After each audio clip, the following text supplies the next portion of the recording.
তেন্তে জনপতি তুমি কিয় মোক মোৰ সন্তানসকলক তুমি পুণ্যৰ পথলৈ ঘূৰাই নানিলা যদুপতি? সিহঁতক কিয় তুমি অধৰ্মৰ বাটলৈ ঠেলি দিলা? যদুপতি, আজি মই তোমাক ভালদৰে বুজিব পাৰিছো।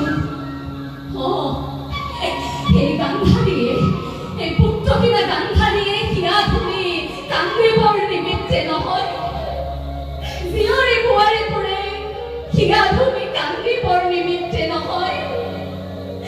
মই তোমাক আজি ভালদৰে বুজিব পাৰিছো যদুপতি। যিমান সুন্দৰ তুমি সিমান নিষ্ঠুৰ, তুমি যিমান কোমল তুমি সিমান কঠোৰ। যদুপতি, মই তোমাক আজি ভালদৰে বুজিব পাৰিছো। তুমি এই কুৰুক্ষেত্ৰ মহাৰণৰ কৰিলা সূচনা, কিন্তু শুনা হেৰা ৰুক্মিণী বল্লভ নিদাৰুণ কৃষ্ণ, তোমাক আজি এই পুত্ৰহীনা গান্ধাৰীয়ে কদাপি নিদিও অব্যাহতি। তোমাক আজি দিছো মহা অভিশাপ। যিদৰে মোৰ কুৰুকুল নাশ হ'ল, যিদৰে মোক ঢালি দিলা তুমি 100 পুত্ৰৰ শোক, সেইদৰে তোমাৰো যাদৱ বংশৰ হব সংহাৰ। পশুৰ দৰে ইজনে সিজনৰ দুহাত ৰাঙনি কৰিব, বুকু ভঙা ক্ৰন্দনৰ ৰোল উঠিব।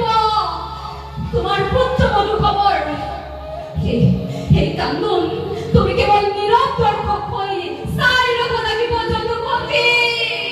তুমি চাই ৰব লাগিব, তুমি মনত ৰাখিবা যদুপতি।